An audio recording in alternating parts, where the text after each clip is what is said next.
अस्सलाम वालेकुम। Programme embassy road में खुश आमदीद। नाज़रीन, आज हमारे यहाँ मेहमान हैं पाकिस्तान में कनाडा की हाई कमिश्नर हैदर क्रूडन। वो यहाँ 1.5 साल से अपने फ़राइज़ अंजाम दे रही हैं। उनसे हम गुफ्तगू करेंगे पाकिस्तान और कनाडा के बाहमी ताल्लुकात के हवाले से, और इसके अलावा वो हमें बताएंगी कि कनाडा पाकिस्तान के लिए क्या कुछ कर रहा है, इकनॉमिक शोबे में, इक़्तिसादियात के शोबे में, तजारत में, तालीम के शोबे में ख़ास तौर पर, और तमाम शोबों में कनाडा किस तरह पाकिस्तान की मदद कर रहा है। ये हमारे आज के मौज़ूआत हैं, इन पर हम गुफ्तगू करेंगे। Hi Commissioner, thank you very much for joining us in this program. Well, thank you so much for the invitation. It's a pleasure. It's a pleasure to have you here. Canada has been a friend and a partner of Pakistan for such a long period of time. Do you have some other plans to enhance this long partnership in the development, economic development of Pakistan? It is a very long partnership. You know, Canada has been working with Pakistan and present in Pakistan for over 60 years. Yes. Our bilateral development cooperation relationship goes back over 60 years. And we have certainly over the past worked with the government of Pakistan in various areas that were the priorities of the day, whether it was energy, whether it was infrastructure, whether it was education. Currently, our development program is focusing on women's economic empowerment, which has a very direct link Yes. to economic development. But we're also working in the area of governance, particularly women's political participation and electoral reform. And then we're also working in the area of polio eradication. And all of these three sectors impact on the economy and the GDP in different areas or in different ways. So, for example, the work that we're doing on women's economic empowerment, I don't know if you knew that for every that a girl has, it increases her earning potential by 10 to 20%. For every, globally, if every girl completed primary school, it would actually reduce maternal deaths by over 60%. So, you know, these things all have impacts in various ways. We're working with the government to eradicate polio by 2018. And if polio is not eradicated globally, it's going to cost the world $1 billion a year. But on the more direct economic side, we have a very positive and growing trade relationship. We exceeded $1 billion in bilateral trade last year. Pakistan-Canada. Pakistan-Canada. I'm very, very proud of that. And so that's been really positive. Pakistan is now exporting about 400 million, and Canada is exporting about 600 million. And we have Canadian firms that are interested in working with Pakistan in areas like renewable energy. And this is a critical area, and this is also an area, climate change, that my Prime Minister is very engaged in. And he pledged at COP21 over $2 billion in assistance to countries to help them move into carbon improved economies, yes. Green energy, etc. Coming back to this empowerment of women, the program that Canada is supporting, could you give us some more details as to what this program is actually? How do you empower women? By giving them money or? No, not directly. Okay. And I'm so glad you asked this question, because this is an area that is near and dear to my heart. Yeah. We work with different organizations. So, for example, our partners locally right now are organizations like Kashif, which is an amazing local NGO that does a lot of work with women entrepreneurs, really micro entrepreneurs. Okay. So they do training in terms of business development, financial literacy, you know, all sorts of things like that. We also work with CARE. They've got a project with women agricultural farmers. And we're also working with the ILO on a completely different area, which is improving the rights of labor, particularly yes. women labor in the formal and informal sectors, so like domestic workers who typically are not very well protected. So it really runs the whole gamut, but it's about encouraging women to be equal participants equal participants in the economy. Yeah. Because unless women can fully participate in the economy, a country is never going to develop. High Commissioner, poverty alleviation is also an objective Yes. which is globally supported. Are you, Canadian government is supporting Pakistan to alleviate poverty among women, particularly in Pakistan? Absolutely. I mean, a few years ago, there was a bill that was passed, and the object of all of our development assistance is poverty reduction, and we see that as critical and underlying anything that we do. So, there's a very direct correlation between the work that we're doing in women's economic empowerment, because the women that we're mostly dealing with are the women that are very, very vulnerable. So these are women that are, they're moving into micro-entrepreneurs. But in terms of, the other areas of our programming, we do see a very direct relationship between poverty reduction and good governance, obviously. So this is why we're also trying to improve women's political participation, and we're working specifically in the area of electoral reform. The participation of women in governance, are you satisfied with that level of women participation in the assemblies, elected representation, or for that matter, the women are represented in the government? There are women in the cabinet of federal cabinet, national, provincial cabinets. Well, I think it's always a difficult area, and up until recently, I can't say that Canada has been, too good in it, stellar in it either. It can be difficult for women to enter public life because there are so many other constraints. But the reserve seats that have been put in place, I think that's definitely a good starting point. I've met with a number of women parliamentarians, and they are, very keen. I think there's more work that can be done in terms of women caucuses and, trying to harness the collective energy of women in Parliament, both at the federal level and at the provincial level. But, it wasn't until our recent Prime Minister came to power that we have now got, for the first time in our history, a cabinet that's 50% women. So, this is a huge step forward for Canada as well. It's a great step forward. High Commissioner, you mentioned the women's participation in electoral process. There are areas in Pakistan where women are debarred from taking part in election, and they can't cast their votes. Are you helping are you helping the women to cast their votes, and there should be no taboo for them to go to the polls? Absolutely, there should be no taboo for them. Now, in terms of the upcoming federal elections, it's certainly, I think, one of the areas that we hope to work with, but that program hasn't yet been established. But generally, we engage, I think, very heavily with the government and with the international community and with all of the other stakeholders. I think women being barred from political participation is, frankly, it's not right.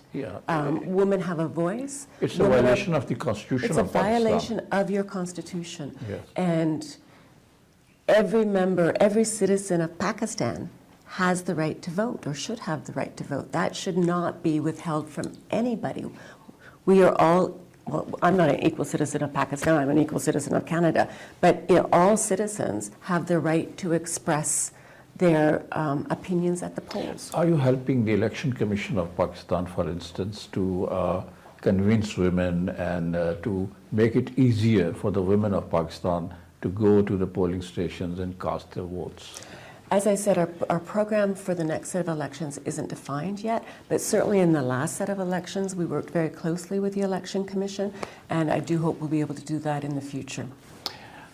You mentioned the partnership of Pakistan and Canada in the field of energy. Yes. And I know that Canada is a country which helped Pakistan set up a nuclear power plant, Canop, in Karachi. And since then, this partnership has been there. Are you thinking to help Pakistan to overcome the energy crisis that this nation is facing? Well, Pakistan is certainly facing an energy crisis. And as I said, Our Prime Minister is very committed to climate change, and as part of that, we're investing very highly in renewable energies. Clean energy. Yes. So that's solar, that's wind, and that's hydro. And we do have Canadian companies that are interested in potentially investing in Pakistan. So I think that would be very positive if it happens, and we're very excited about those opportunities, but it's early stages yet, and I can't announce anything. So inshallah, watch this space, and we'll be able to point directly to what we're going to be able to do. But in terms of the energy mix in Pakistan, I think it's very important to have, a mix of energy options. But Pakistan has a huge potential to produce energy from water, hydropower. Yeah. And Canada has an experience in that field. So will Canada help Pakistan to produce more hydropower in Pakistan, which is cheaper, which is, I think, cleaner? And do you contemplate or think of helping Pakistan on that count? Well, I mean, the large infrastructure projects are generally done through the Asian Development Bank or through the World Bank. World Bank, yes. Yeah. So Canadian companies will be bidding on any projects that come up, or could be bidding on any projects that come up. I only know of one Canadian company that's interested in a foreign direct investment at this point in time. But I did travel up north, and I saw the potential with the glacier and the lakes the rivers up north. There's huge potential for hydropower in Pakistan, and it's not just the big projects, it's the smaller projects that could generate, I think, enormous amounts of energy. Pakistan is now planning to start the Basha Dam up in north. You must have been to that place. Not that place, no. I've been to Gilgit. But this is a very big project. I mean, Pakistan hopes to produce almost 10,000 megawatt of electricity through this dam, Basha Dam. Can Canada come out with help to build this dam? We haven't been asked, so I can't comment on that. Right. Ambassador, the trade, you mentioned $1 billion trade between the two countries. What is the potential to expand this trade further between Canada and Pakistan? I think there's enormous potential. I mean, that trade number that I just gave you that I'm very, very proud of, I mean, we almost doubled from previous years. So it's been a real, a real That is one growth. of your achievements. I would love to take personal credit for that, but I have to say that was my team. But there's huge opportunities in a whole variety of sectors. I mean, Canada has enormous expertise, as you've noted, in the energy sector, but we also have expertise in the banking sector, the insurance sector. Most of our our trade exports right now are agricultural products, so canola, seed, pulses, lentils, that kind of thing. But we can definitely expand that. IT is another area where we've got a lot of expertise. So it really depends on the opportunities in the market. Now, Pakistan obviously has a lot of potential to grow also in exporting your agriculture materials products. too, yes. And primarily exporting textiles to Canada. Yes. So I think there's a lot of areas for that relationship to grow. Yes, thank you, Mr. High Commissioner. We'll take a short break and we'll come back. नाज़रीन, एक मुख्तसर break लेंगे. Break से वापसी के बाद हम फिर अपनी गुफ्तगू का ये सिलसिला जारी रखेंगे पाकिस्तान में कनाडा के हाई कमिश्नर से और उनसे पूछेंगे कि उनके जहन में क्या खुसूसी प्लान या मंसूबा है दोनों मुल्कों के ताल्लुकात को मज़ीद मुस्तहकम करने के लिए.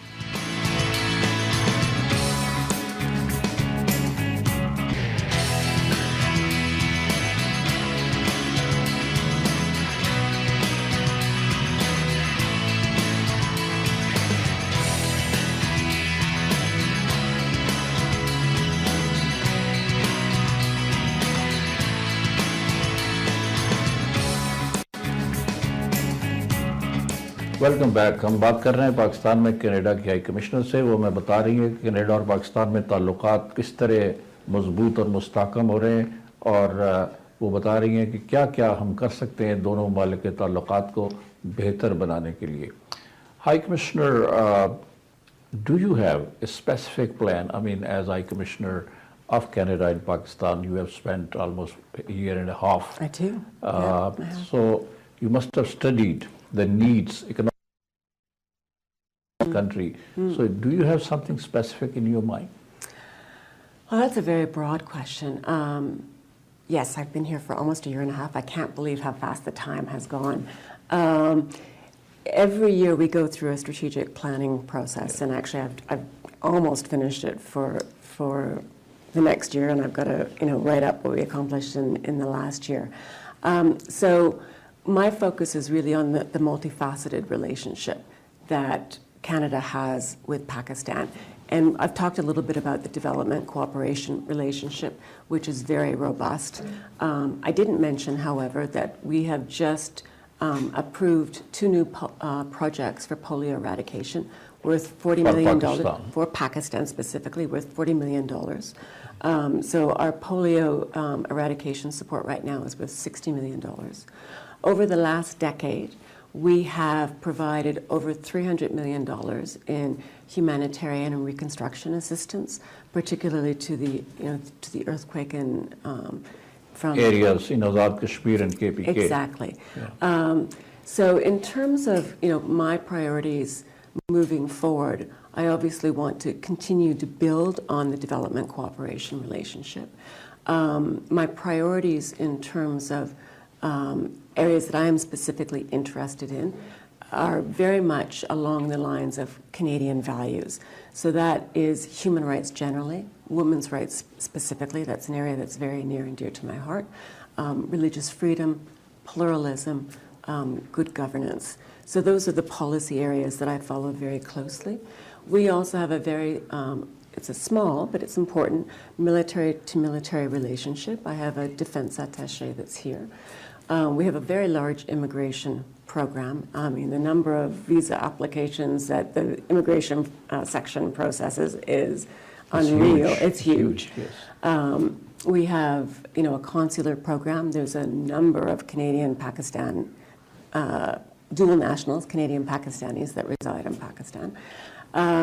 We also have a relationship, obviously on the security side, not just the military, but with the police. I have a RCMP, which is our Royal Canadian Mounted Police officer, and he is working with UNODC. We provide support to UNODC specifically to address drug smuggling and provide capacity building to some of the police that are dealing with this issue.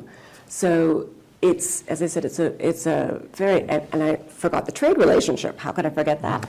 So, I look at the relationship in its entire spectrum, yes, and try and identify areas where we can continue to capitalize on, our investments to date, opportunities that are arising. So it's also a relationship, that continues to grow and expand and shift over time. So, Commissioner, you mentioned the police cooperation between the police people of 2 countries. Pakistan faces a lot of security problems. Yes. And the other countries, Western countries, including the United States, UK, they are helping Pakistan's police and security apparatus to do better, to build their capacity. So is Canada also doing that or thinking to do that? Well, we've been doing it through UNODC. We were actually, I think, the largest donor to their 5-year program that just ended this year and next year. So I'm not quite sure what the future of that program will be going forward, but it's an area that we are obviously very interested in because security, regional security, obviously impacts on countries around the world. And I don't know if you know, but I served before coming to Pakistan as Canada's High Commissioner in Bangladesh. So I was there for 3.5 years. Oh. So that's been interesting. It has been a part of Pakistan. It was. And then before that, I served in Afghanistan for 2 years. So I have some knowledge of sort of the regional dynamics and how important security is, and that includes things like border management, et cetera. So it's a gargantuan task, really. Commissioner, you mentioned your stay in Afghanistan particularly, and Afghanistan is suffering from the scourge of terrorism and extremism and radicalization. And this whole region seems to be in the grip of this menace of terrorism and extremism. How to overcome this? I mean, can education help us out? Or you think that a military solution is the only solution to this problem? I think it's a very complicated question. You know, any religion has more fundamental elements in it. I think education is obviously very important because if people are educated, particularly if they're educated in a system that teaches them how to critically analyze, then you start to ask, you know, more questions, and you can challenge things that you hear and read. But that's just part of it. I mean, the other thing that you really need to do is provide economic opportunities. And frankly, this is an area that I worry about for Pakistan because, you know, right now, Pakistan has a population of about 200 million people. Yes. There hasn't been a census, so we don't know exactly. But the estimates are that by 2050, you're going to have 400 million people. Pakistan is struggling to provide education and economic opportunities for its youth now. It's one of the youngest nations in the world.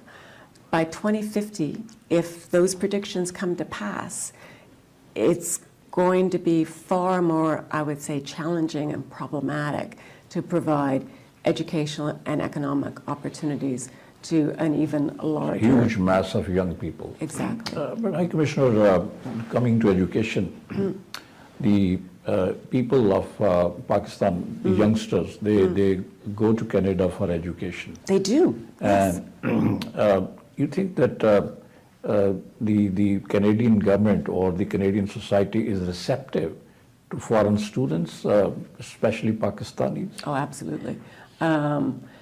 Canada prides itself on being a country of immigrants. I mean, my grandmother and grandfather came over from Scotland.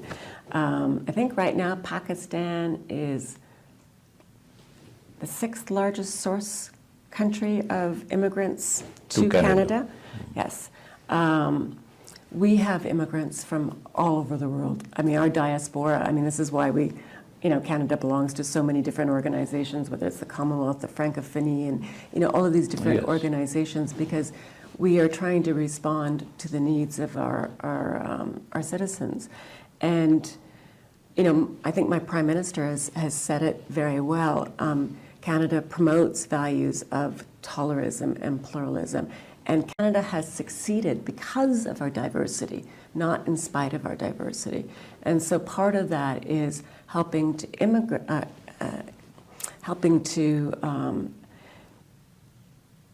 have immigrants settle and become part of that society. Part of that society, part of the fabric of society, while still respecting, you know, their cultural heritage, their religious affiliations, you know, any other number of facets of who they are. So it's not assimilation. It's really a multicultural society. Yeah, and So, it's quite amazing. Yeah, but other Pakistanis who are working, there's a big community of Pakistani workers work in Canada. You think they are contributing positively to the society in general, or they are creating problems? As far as I know, they're contributing very well. I mean, right now we have 2 MPs of Pakistani descent. We have 1 senator of Pakistani descent, members of the cricket team, which our cricket team has a ways to go, but we've got members of the cricket team that are of Pakistani descent, so thank you very much. You're helping us become better. Roxana Khan, we just brought her over. She's a children's author. Yes.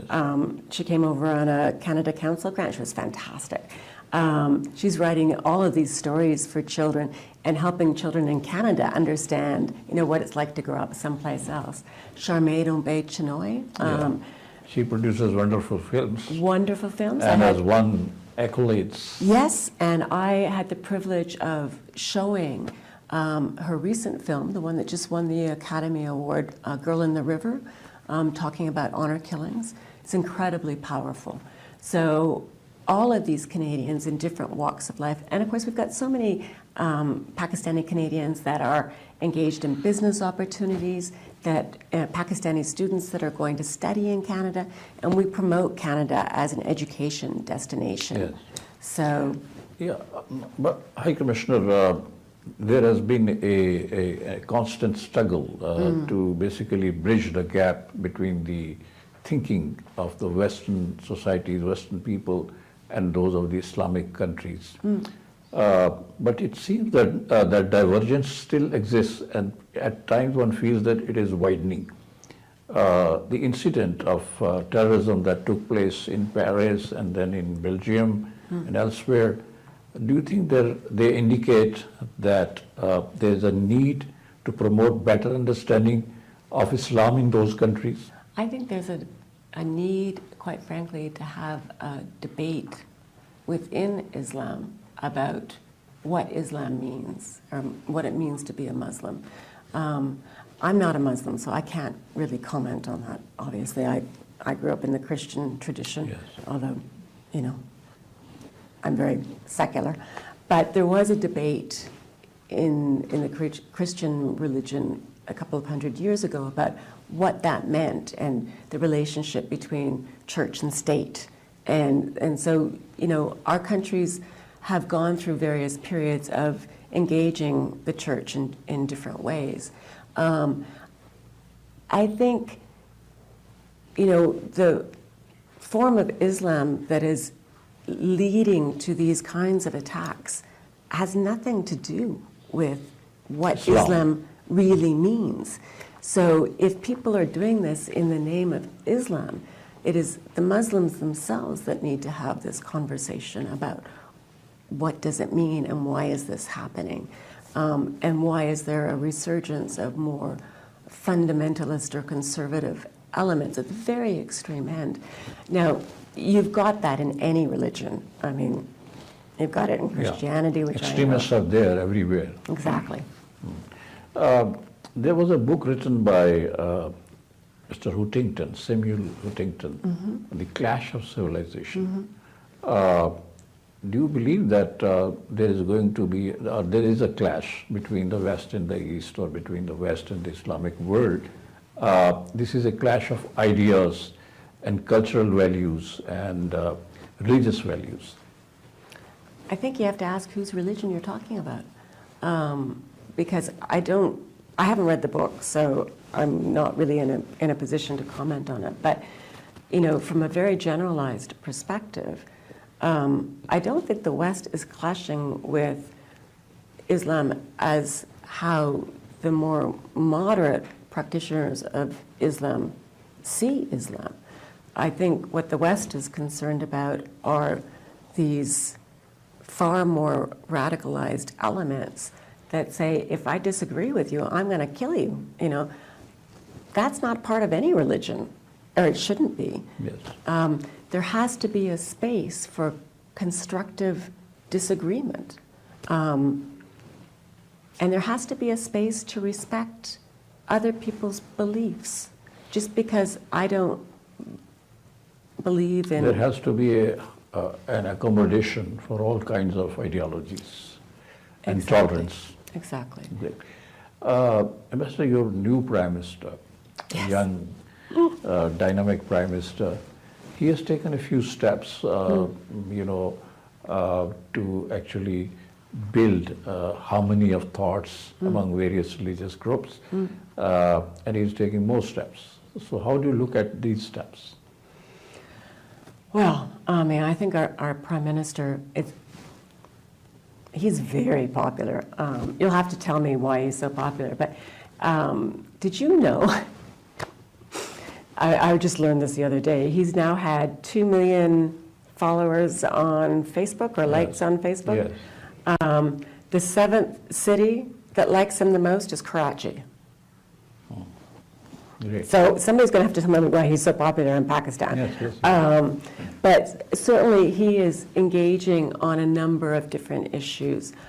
His statements after, you know, the Paris bombings, and other attacks, I think have really highlighted, again, the Canadian values of tolerance and pluralism, and not confusing the attackers with the religion that they are using in vain, to be quite frank.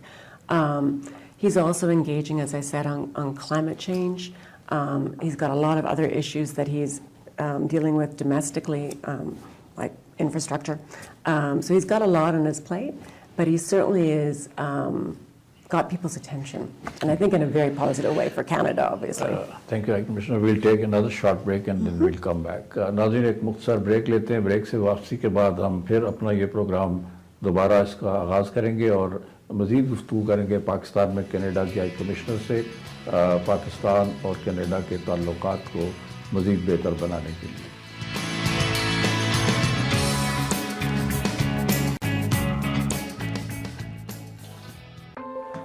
मसा क्या है?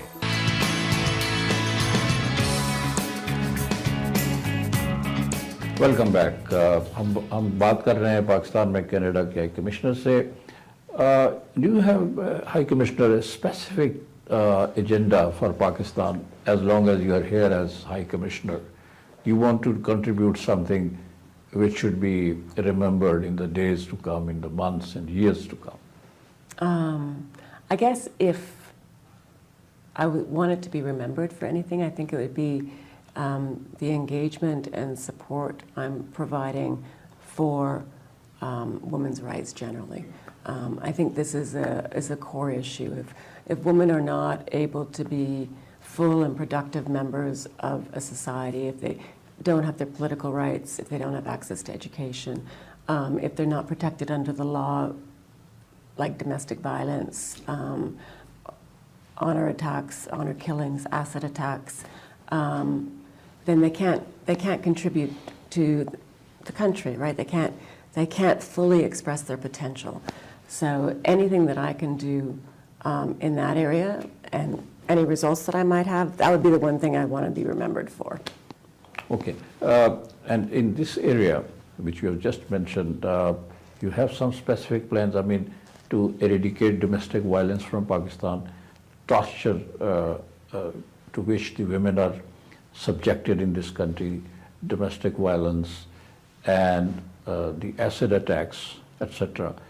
Are you supporting financially a specific project on this? What we have done in the past is we have a small fund for local initiatives, and this is where a lot of the funding has come from. But in the past, we have also supported very much women's empowerment in a number of different areas. What I've been doing mostly has been on the advocacy side and engaging with politicians and government. I would say on the honor killings, we're very happy about the leadership role that Prime Minister Sharif is exerting, and his statement that there is no honor in honor killings. I'm following with great interest the legislation that is supposed to be coming forward. We followed with also great interest the legislation that Punjab recently passed. Punjab Assembly has passed a bill. Yes. And so has Sindh.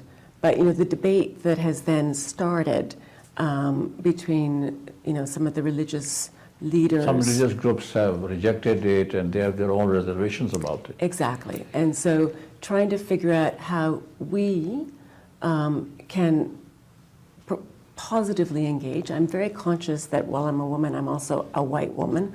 And sometimes, there's that whole notion of the West exporting values. And so this really does have to come from Pakistani women themselves.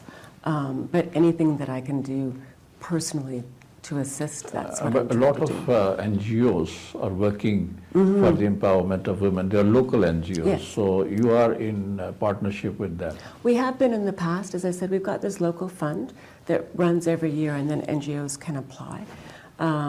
Another area of focus in the past has been early marriage, and we did have some funding for that. So it really depends where the opportunities for engagement are. And again, we don't want to be I think these kinds of initiatives have to be indigenous. They have to come from local partners, Yes. and then we have to determine the best way to work with them. Healthcare is very important, and the women folk in Pakistan particularly Yes. at a very great disadvantage because they are not extended the health facilities which they require. So any contribution that you and the Canadian government is making to this? We are contributing, I would say, broadly to the healthcare system, but it's specifically through the polio eradication initiatives. Polio, yeah. But what we're hoping is the interventions that we have done to strengthen the surveillance, the community mobilization, the training of local healthcare workers to eradicate polio. Once polio is eradicated, that can be transferred to broader immunization generally and to broader healthcare initiatives. So the work that's been done to, track where the health workers go and the immunizations that have been given, that will be transferable to a whole host of other diseases. The work that we've done to strengthen the surveillance system with the WHO, that can be transferred to any other emerging or ongoing disease. So I think overall that's really going to help improve the healthcare system. Mother-child care, I mean, there are a lot of mothers in Pakistan who die I know. Because of this problem, Yeah. And do you have something to offer to these women, these people? We've been doing some work through our partnership program, so it's not through our bilateral program, which is probably very archaic to viewers out there, so I apologize for that. But yes, MNCH, maternal and child health, was a priority of our former government, our former Prime Minister in particular, and it's certainly a priority of our current government. They've stressed that. And that includes all aspects of it. But one of the things I want to stress in terms of maternal deaths and infant deaths is if girls marry young, between 16 and 18 or 14 and 18 or anywhere under 18, you've got a much higher rate of maternal deaths and infant deaths. So one of the really important things to do is to make sure that girls marry after they've completed high school at a minimum, preferably after they've completed tertiary education, whether that's universities or colleges, because automatically then those rates will go down. Because when a young girl gets pregnant, her body just isn't ready to cope with it. Yes. And so the risks go up. High Commissioner, Canada has been open to, as you said, immigrants from all over the world. But recently you have opened your doors to Syrian refugees. Yes, we have. Probably 20,000? 30,000 now almost. 30? Almost, Okay. yeah. So will this policy continue? Because the European countries are now reluctant to have more refugees from that region, from that conflict-ridden region. Yes, our government has pledged to continue to open our doors to refugees. And so we've increased the number of refugees that we will be taking in, and the focus has been very much on Syrian refugees. And the response of the communities in Canada has been tremendous. I will say it was an awful lot of work because the government pledged to have, what was it? I think it was 20,000 by the end of 2015. That's a lot of work for our immigration department. So, but that's been a core campaign commitment, and it's been done now, but we'll be increasing that over the next few years. We also want to make sure that families can reunite. And we have always taken refugees from around the world, from the UNHCR, and so I think that's going to continue. Canada can help. I think Canada can also help Pakistan in the field of agriculture. It's a very important field. Pakistan is primarily an agrarian economy. Society, yeah. So what could be done to increase cooperation between Canada and Pakistan in the field of agriculture? Well, that's a really interesting question. And I think, what we can share is a lot of our lessons in terms of how you move from sort of small-scale farming to larger-scale farming, the whole value chain. That's incredibly important because, as I've traveled through Pakistan, there's a lot of wastage. Water? No, wastage of fruits and vegetables. Okay. Because you don't have the post-harvest technologies, you don't have the storage facilities, you don't have the facilities to turn them into higher value products, whether it's jams, dried fruits or vegetables. There's a whole host of things that can be done, and I think we can certainly share some of our experiences in increasing that value chain. I think also it's really important for regional trade and in terms of Pakistan's economy, because if you can increase trade in the region, and this is one of the few regions where regional trade is very difficult, then that's going to, I think, impact positively on not just Pakistan's economy, but also regional economies. On this question of agriculture sector cooperation, Pakistan, as you said, that we need to have more modern technologies to improve the farming in Pakistan and agriculture in Pakistan. Is Canada thinking to do that for Pakistan? Well, right now our development program focuses on those three areas that I've outlined. But I think under climate change, there will be possibly opportunities to explore how to look at how Pakistan combats climate change and the attendant impacts on agriculture, because Pakistan is now one of the most affected countries. I think 13 worst affected countries. Exactly.